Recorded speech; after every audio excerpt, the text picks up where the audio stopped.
when I am down, and oh my soul so weary, when troubles come and my heart burdened be, then I am still and wait here in the silence until you come and sit a while with me.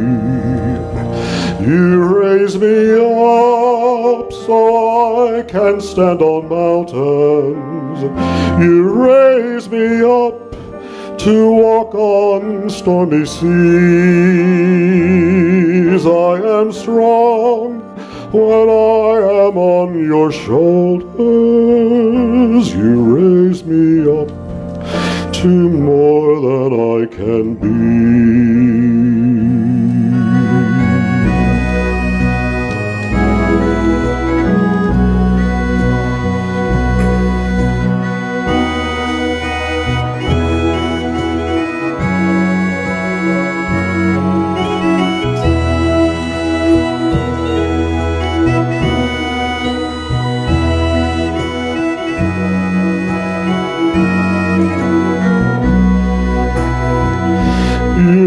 Raise me up so I can stand on mountains. You raise me up to walk on stormy seas. I am strong when I am on your shoulders. You raise me up to more than I can be. You raise me up so I can stand on mountains. You raise me up to walk on stormy seas. I am strong when I am on your shoulders. You raise me up to more than I can be. You raise me up so I can stand on mountains. You raise me up to walk on stormy seas. I am strong when I am on your shoulders. You raise me up to more than I can be.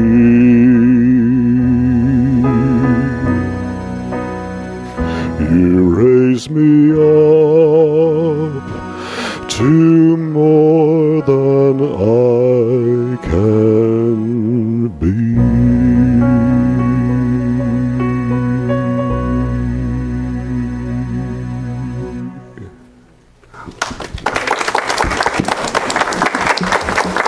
Good morning, everyone. Good morning. I'm Nancy Ennis, and I would like to welcome all of you to Unity of Charlotte this morning and welcome you into our Surge service. Today, our focus is going to be centered on the new spirituality. It's called Second Wave Spirituality, and it's surging onto planet Earth and calling us all to become love in action. So let's begin our time together with our vision and mission statement.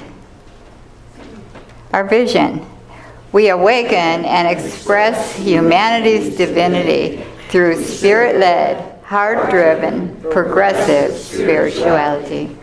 And our mission statement is our call to action. We'll read it together.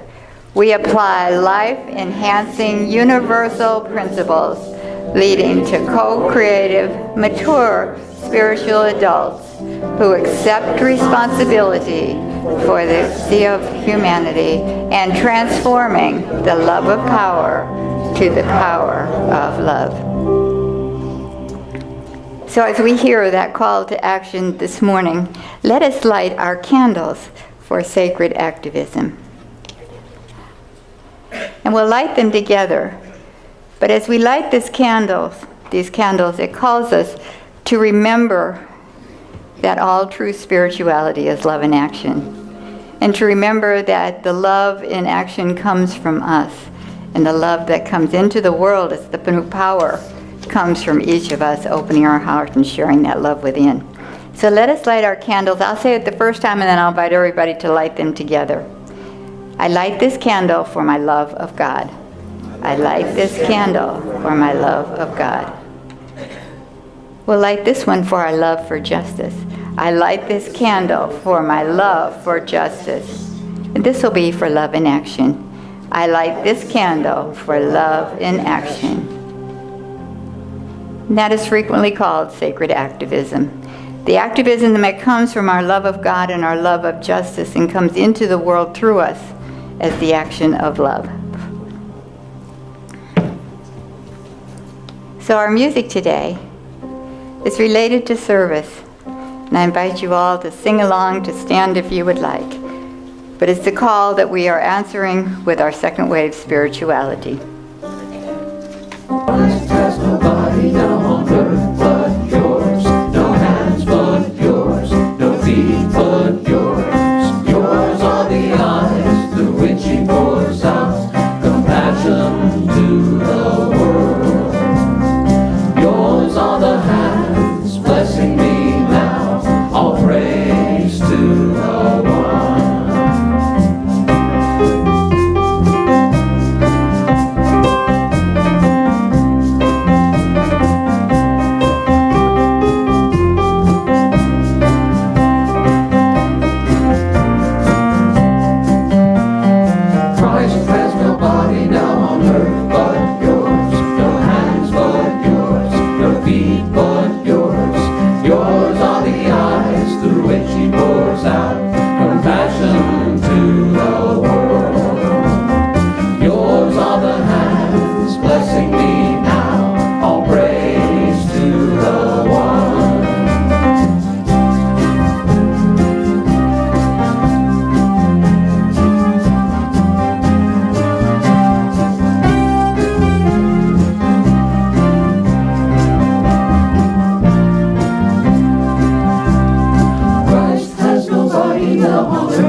He pours out compassion to the world. Yours are the hands blessing me now. All praise to the one.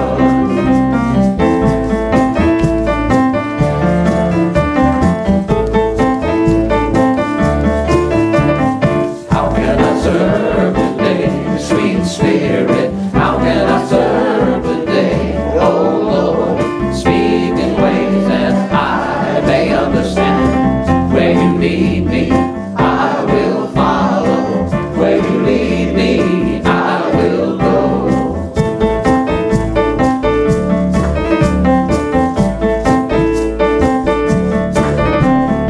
Who needs my love today, sweet Spirit? Who needs my love today, oh Lord? Speak in ways that I may understand. Where you lead me, I will follow. Where you lead me, I will go.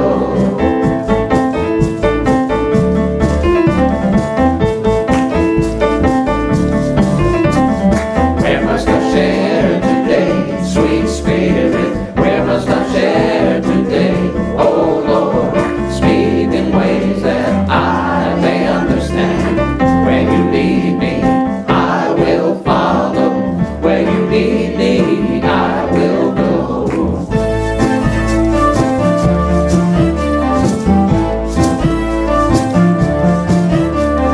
How can I serve today, sweet Spirit? How can I serve today, oh Lord?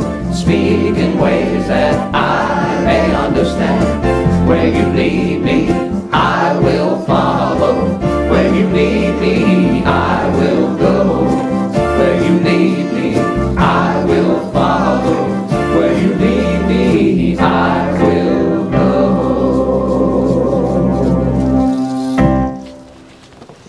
I'm Michael Thomas. I'm your prayer chaplain today. I'll be available after the service in the prayer room for anybody who would like to share. If you don't want to share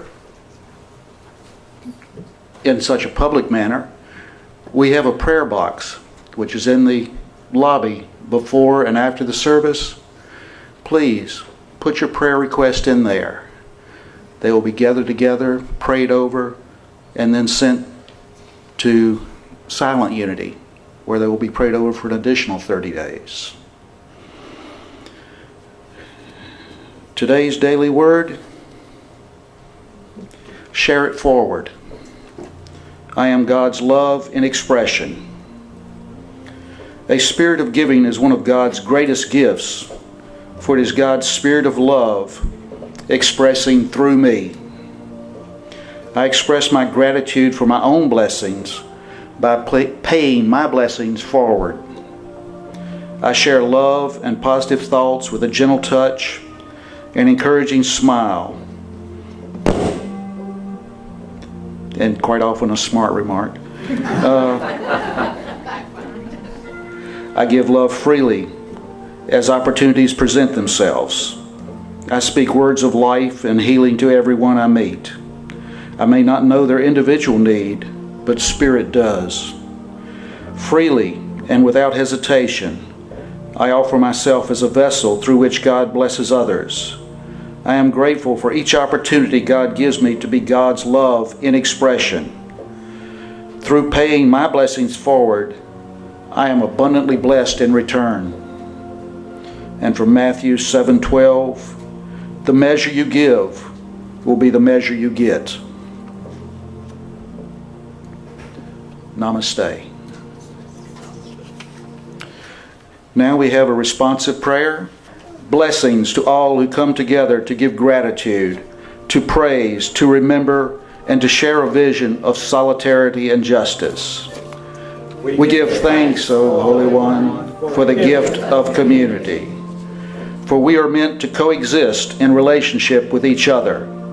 Our heart-to-heart relationships are fertile ground for our lives and for the evolution of humanity. Together we can engender so much more than we can apart. The surge of power we create together can be a healing force for peace in the world. By sharing our hopes and dreams with each other, we can discover new paths to take.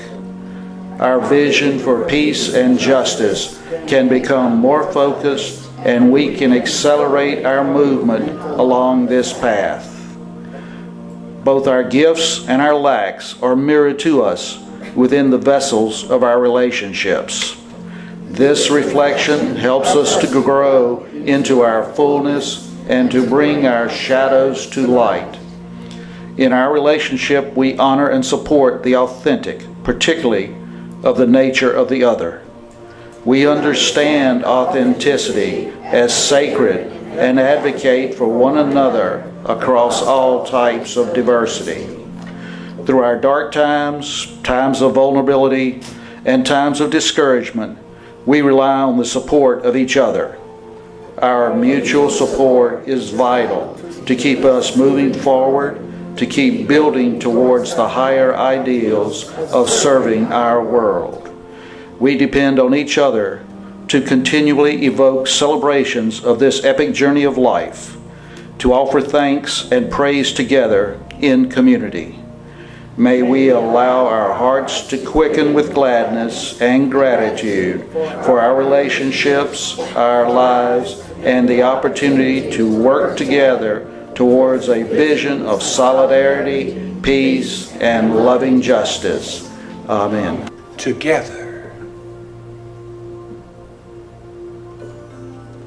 What a word. What a concept. Together.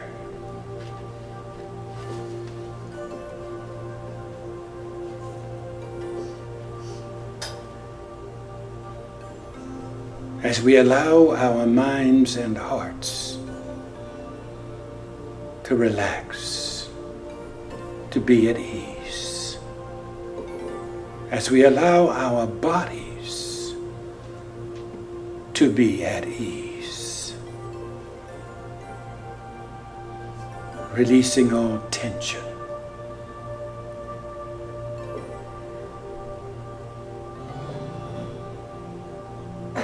we allow ourselves to embrace the peace that accompanies all life.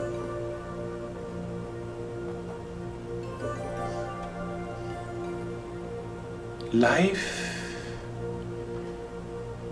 in each of us manifests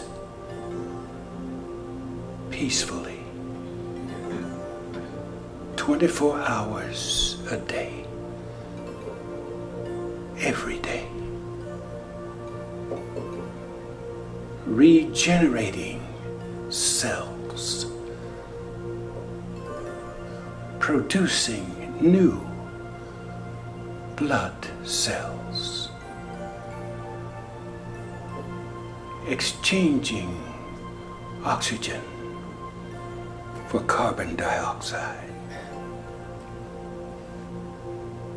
utilizing the nutrients and eliminating the waste. All of this production of life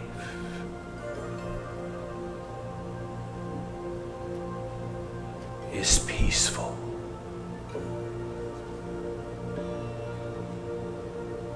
And we honor Father, Mother God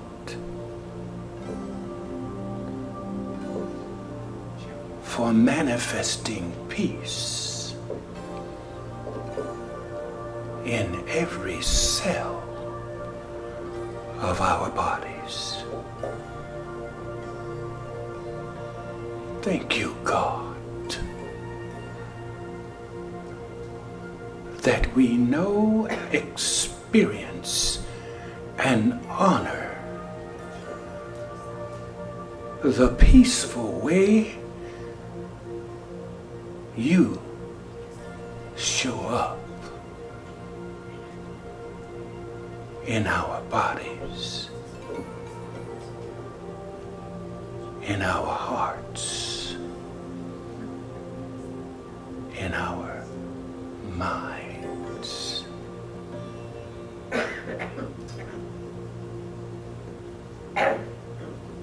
Together, as we embrace this divine embodiment of peace, we radiate this peace in every direction.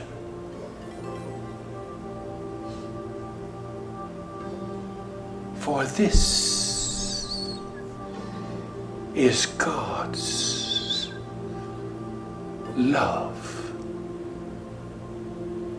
in action.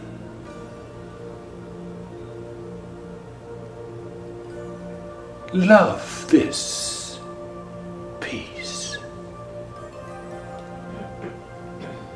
Cherish this peace. Come together to celebrate this peace. For it is the peace of God.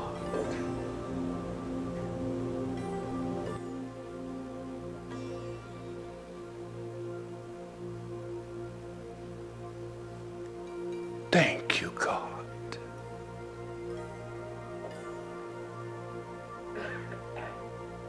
For opening our minds to the deep realization that peace is showing up as me and me and me.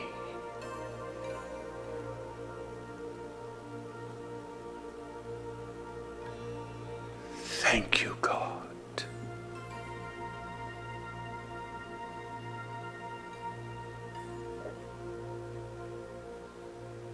And so it is.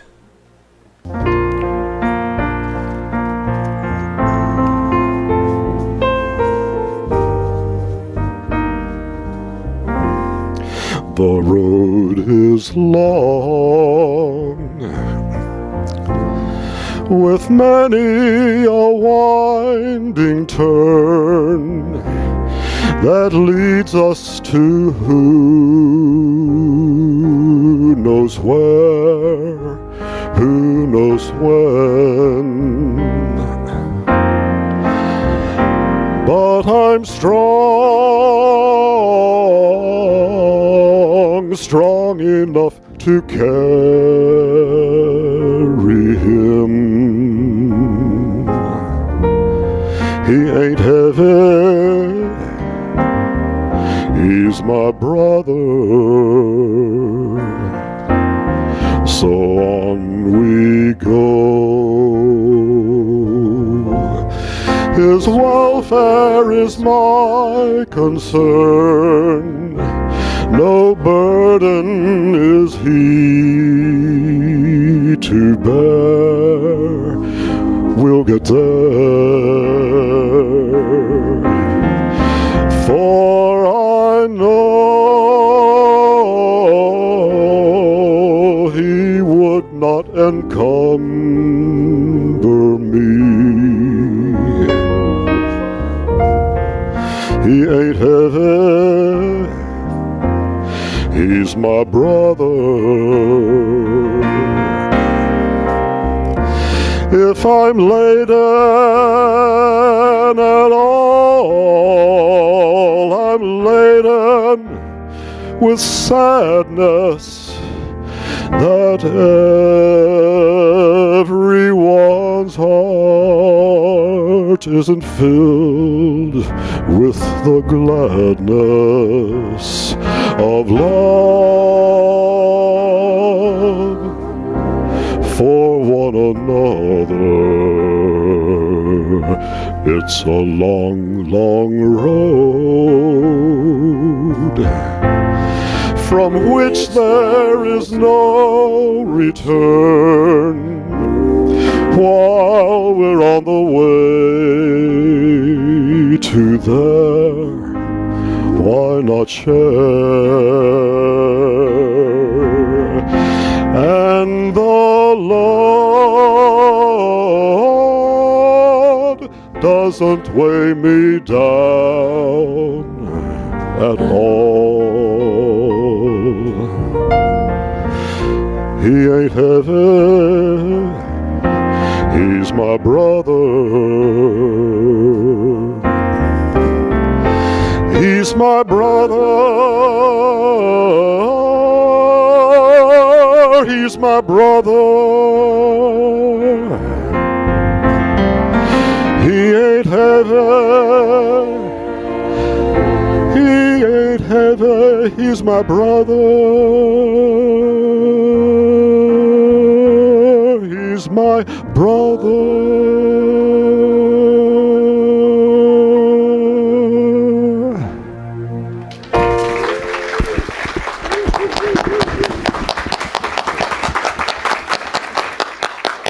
So we welcome everyone who's joining us on TV, who's joining us on YouTube, who's joining us on Facebook. We're in many places in the world now, and just welcome in. We're all one family, and we're all here to love one another. So as part of our program, not our program, but our service today is what I was looking for as a word, we have for us some special presenters. Sometimes when the world is in turmoil, what happens is we forget, and we look at things that are wrong, and we look at things that aren't working, and we talk about them over and over and give them all that power. And we forget to focus on the people who are working sometimes under the surface, sometimes by themselves, sometimes in groups, to co-create a better world. So today we're going to honor those people. And we have 3 representatives coming to join us today.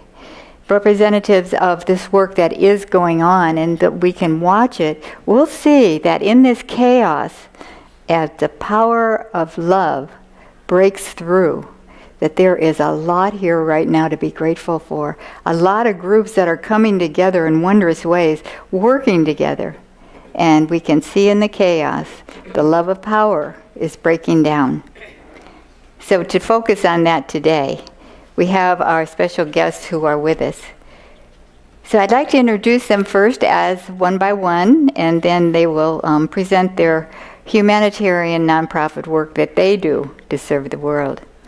So first of all, I would like to introduce Anne Marie Cooper.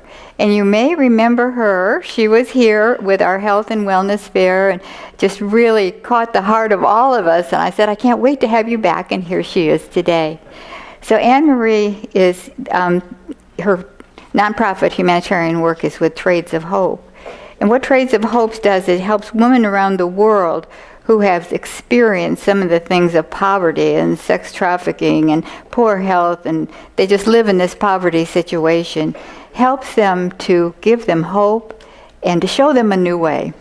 So what Trades of Hope does is it brings some of their handcraft items that they do in other countries, their pocketbooks, their scarves, and their jewelry, and bring them to this country, sell them, and give the money back to that country. So it's like the Trades of Hope is making entrepreneurs of women who were defeated by life. Some of those things can do that for us. So welcome, Anne Marie. Glad to have you back. She'll be here with us in just a moment. And then I would like to also introduce someone who probably needs no introduction, and that would be Barbara Rulf.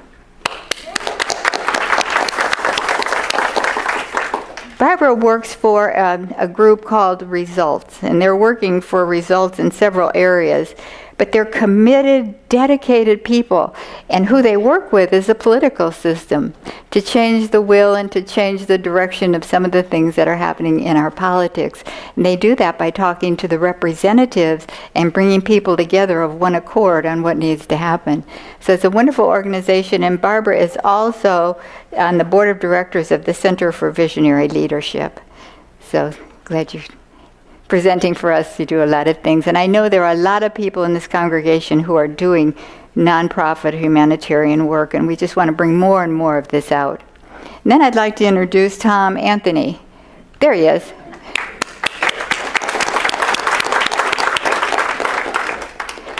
Tom is a mathematician, and he teaches math at Central Piedmont Community College. And his passion is for bringing forth the passion of young adults and the young people that he teaches. He's also a published poet, and he has many facets to himself that we don't even know about. But one of the things that he has done at Central Piedmont, he includes a module on service as part of the mathematics program. So he works with math in a way that people can see how they're serving the world with it, and he'll tell you more about that. But what I wanted to share with you, we had a few of his groups here at Unity of Charlotte, and I had the privilege of sitting in on one of those groups. And what I discovered, a circle of young adults from Central Piedmont Community College were encouraged to share what is your passion in ways that Tom knows how to do that. And what amazed me and still is in my heart today, every one of them shared their passion as something they could do for the world. So we have a lot of good going on under the surface. Today we're going to find out what it is. So Anne Marie's going to lead us off with a video that she brought. So you want to come up and we'll turn the video on for you.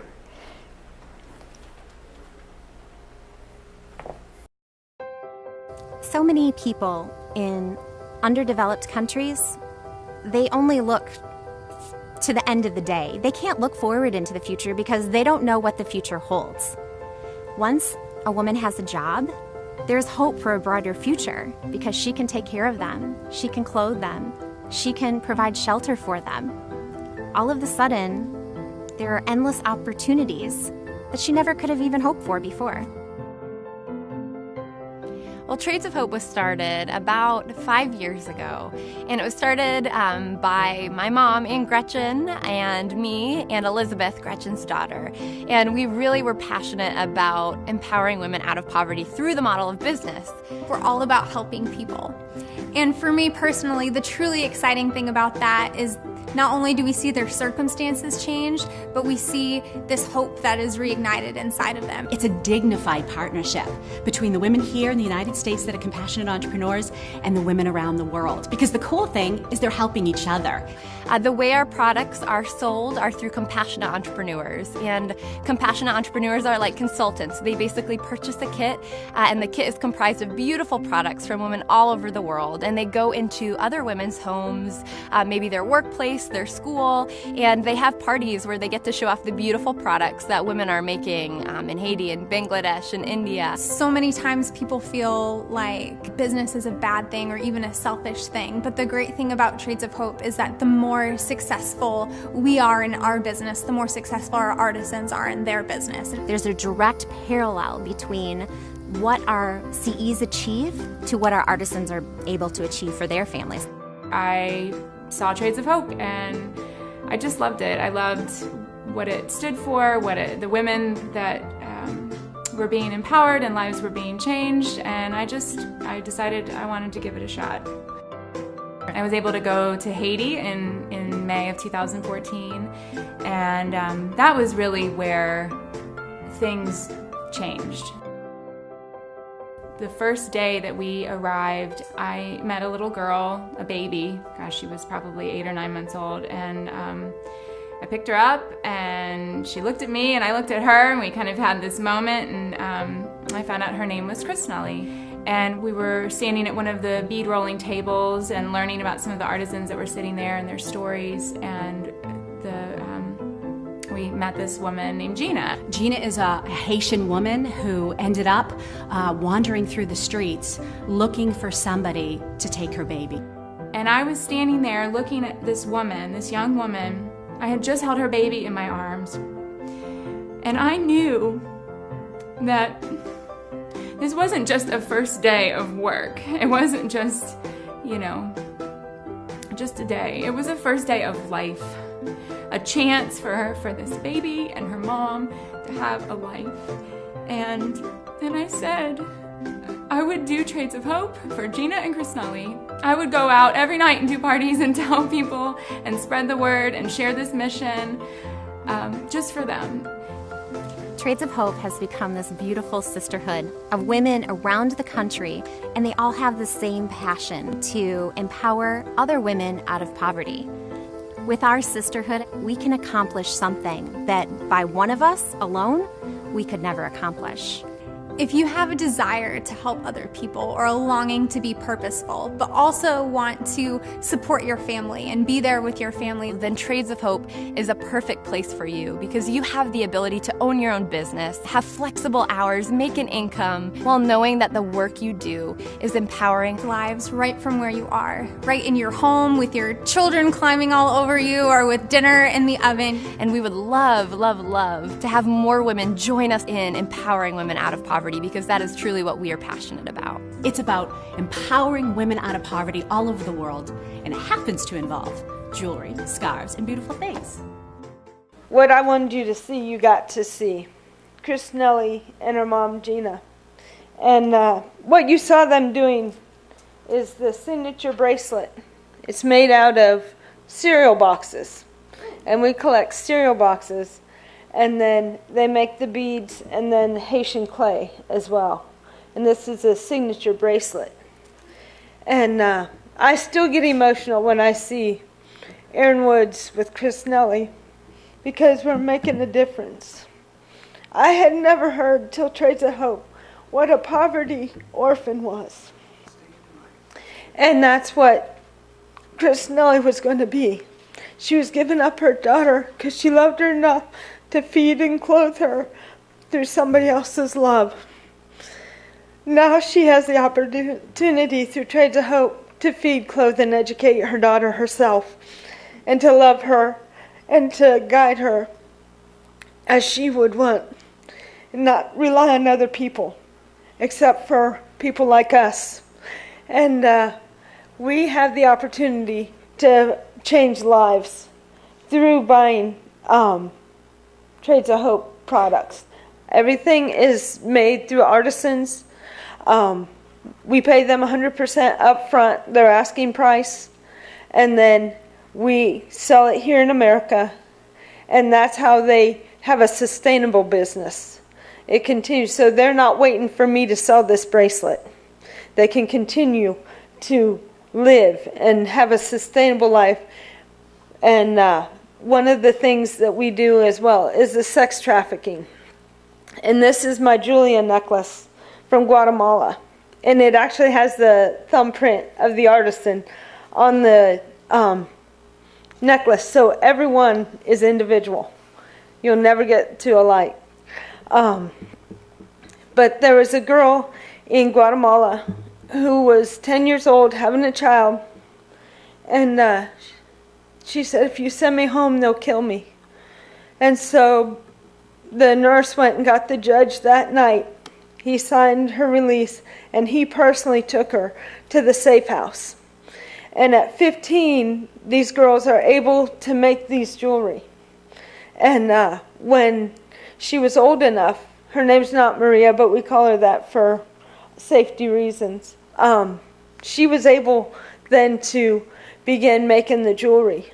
And after 3 months, she began to open up about her life and tell her story. She'd been there 5 years with her daughter, had never told her story. And she said, when I'm making the jewelry for the first time, I feel peace in my life.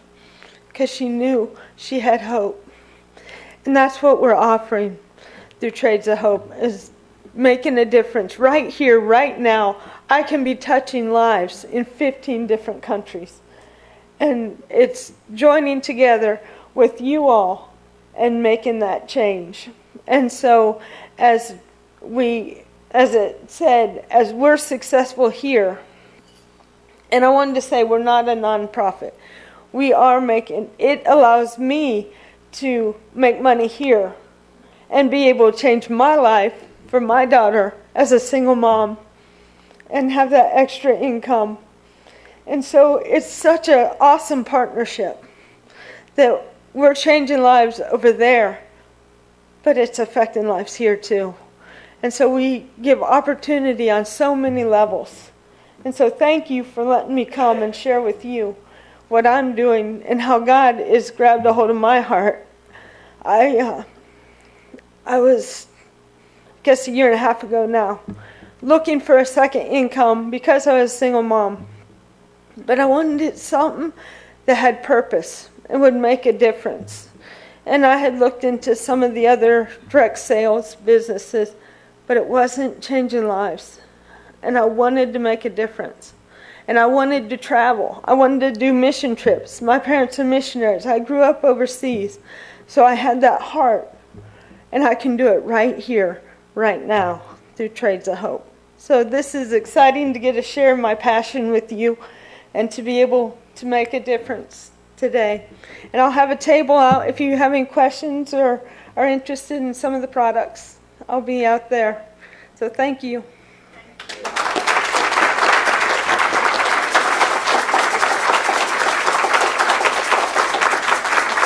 I'm tiny but mighty. And we don't realize how very, very mighty we are. We often think, what can one person do? We are so mighty. We really are. And I want to share a little bit of the story of how I came to results. And I'll tell you, first off, what is Results? Results is a non-partisan citizen activist, really kind of citizen lobbyists,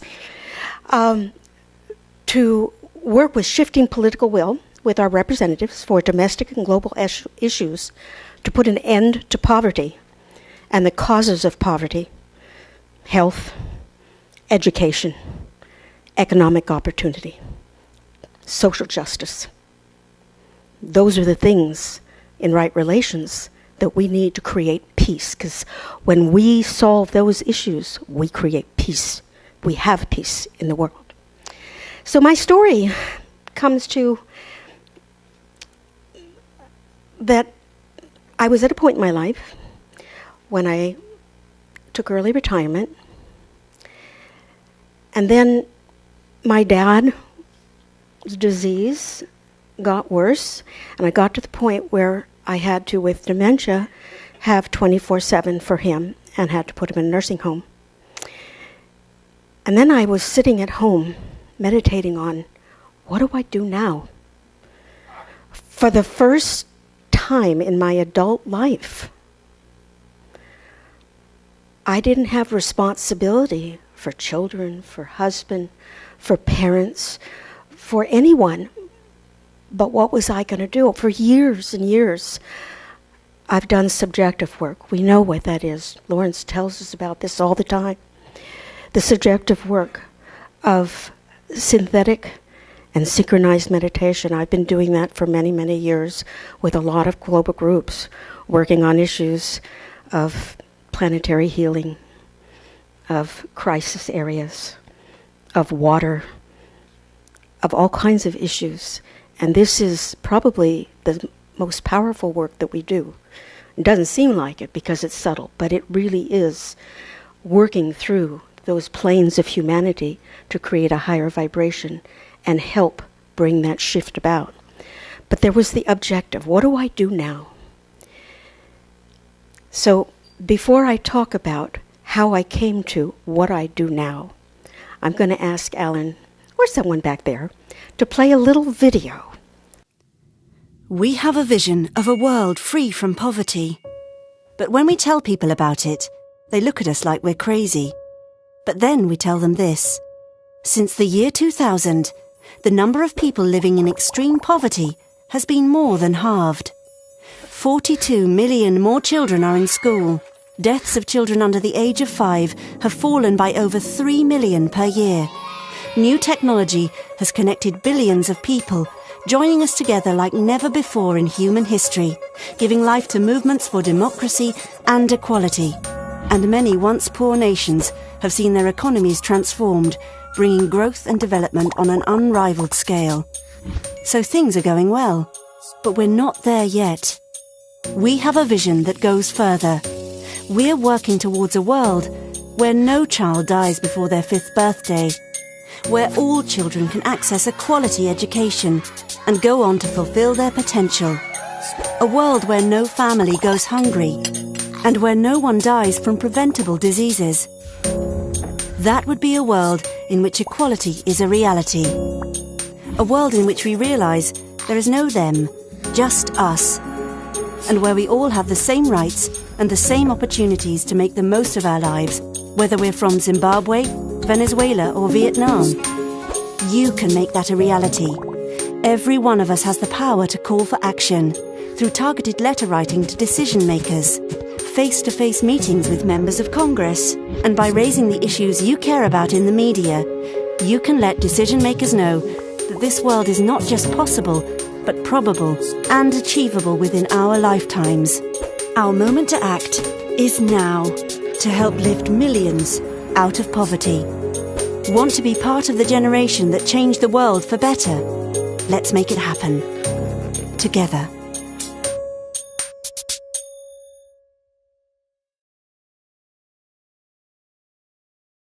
You saw a lot of things come up, and we're doing so much here.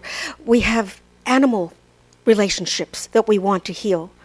We have relationships with our prisons, with social justice, with poverty, with hunger, with nutrition, with peace on earth, creating that. We have so many things that touch our heart. So I ask you, what touches your heart?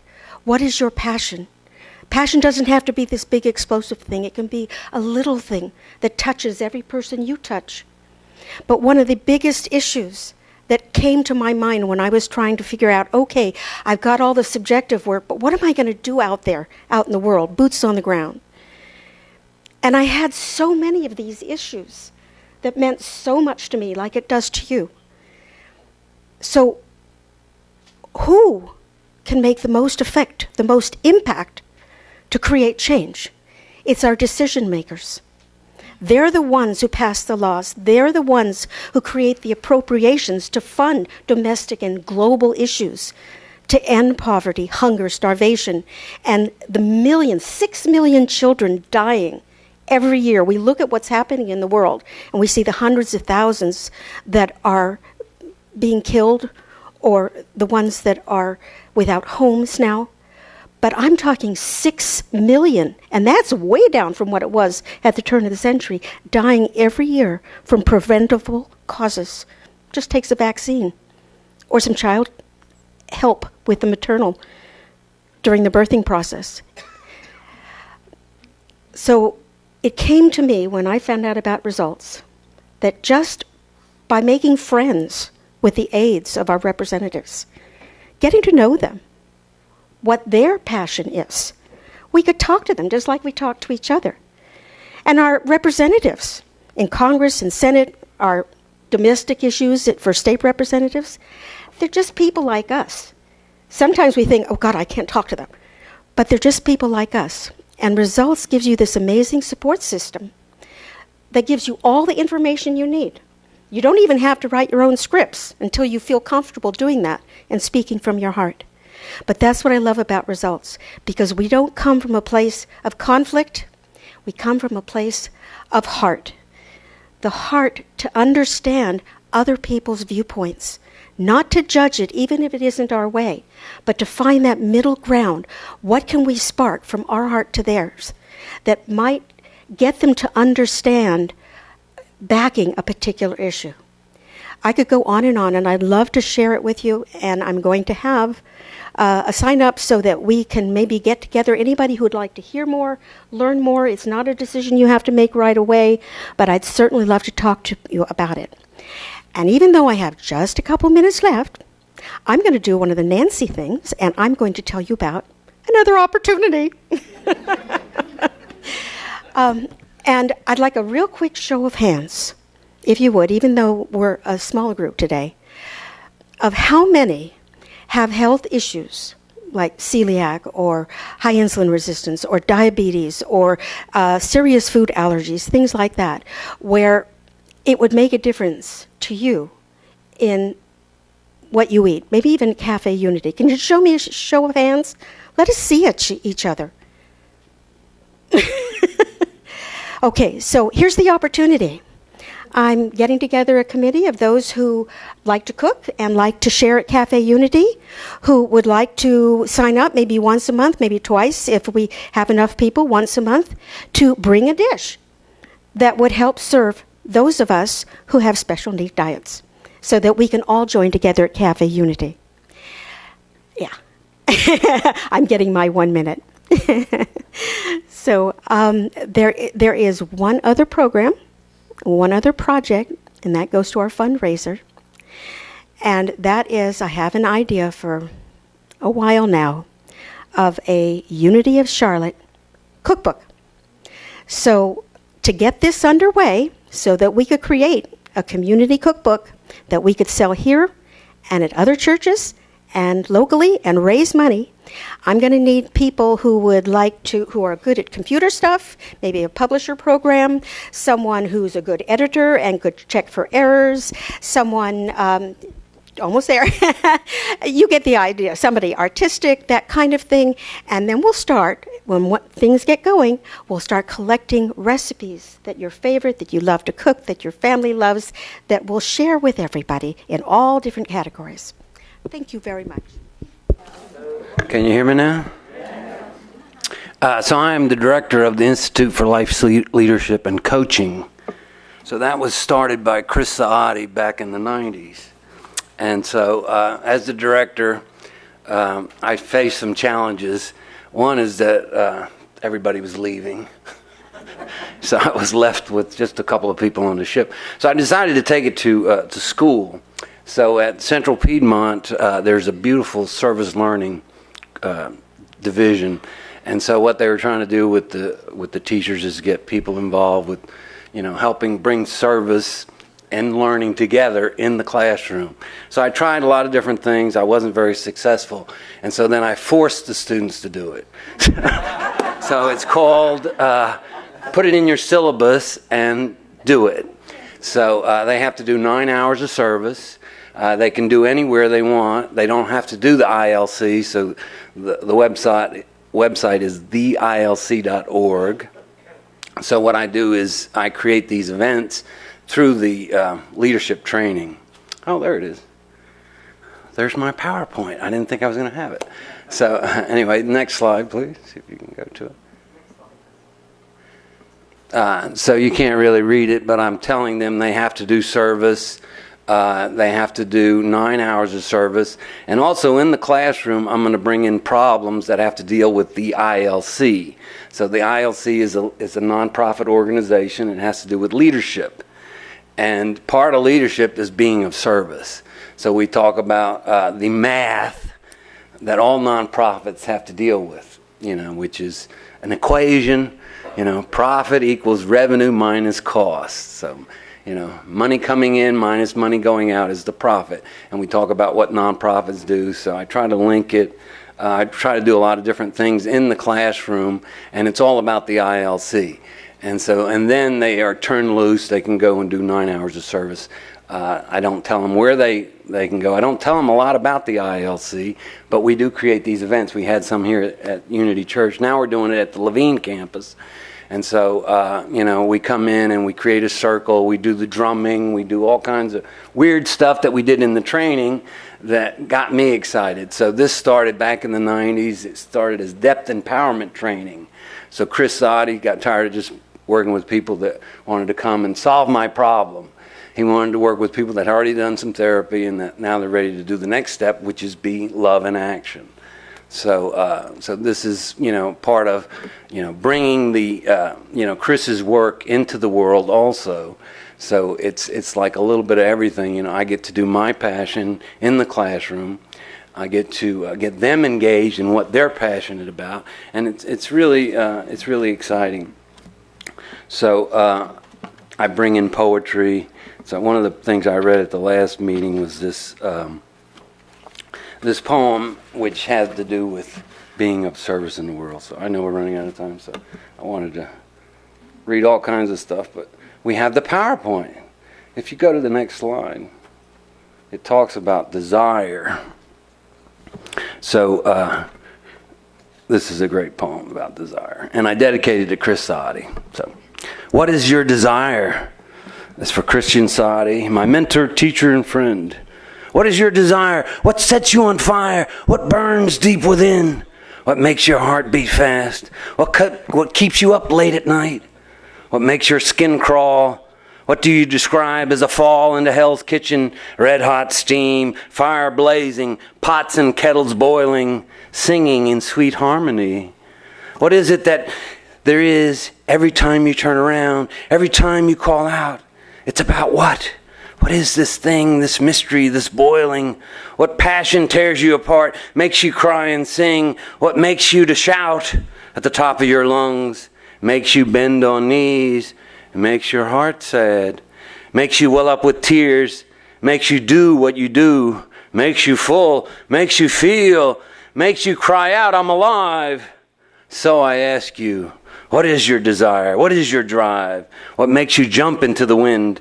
Wings on fire, burning with desire. What is that thing?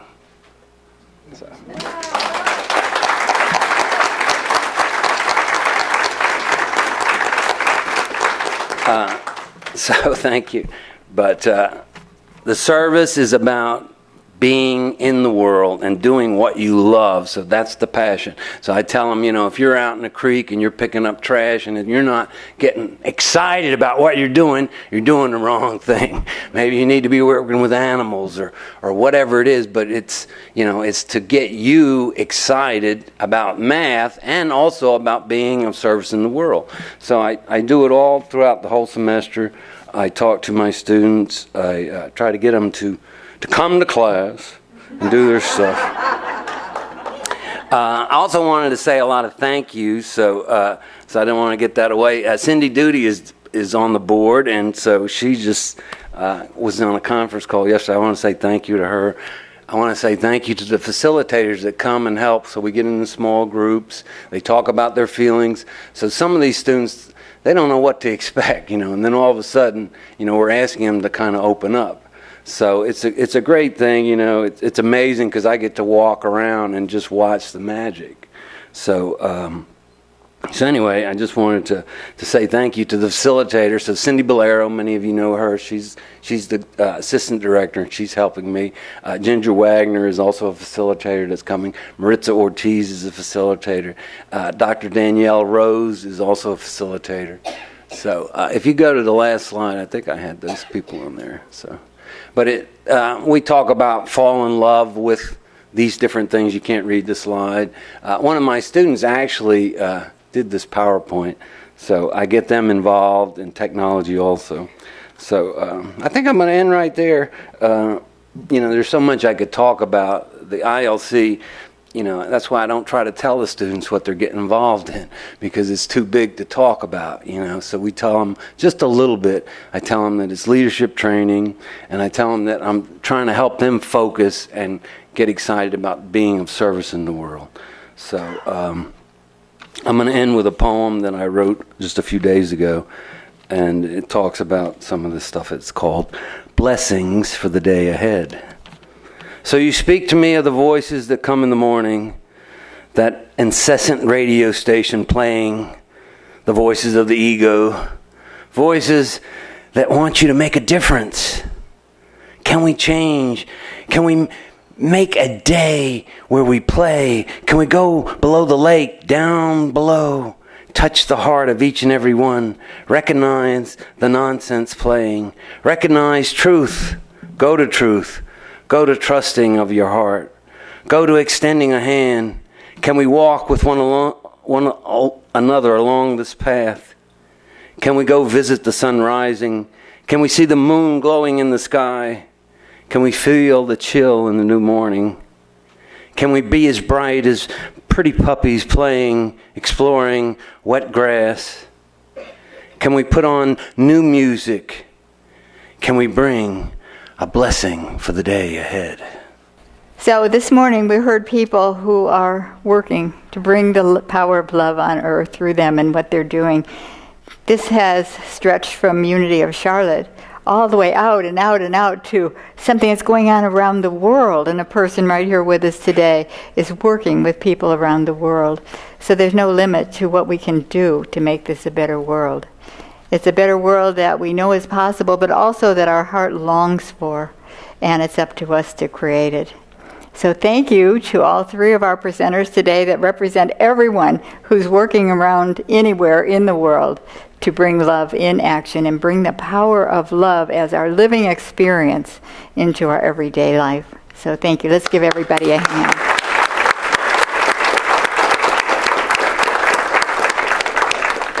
And as we go forth from our time together today, let's remember to look for what is happening.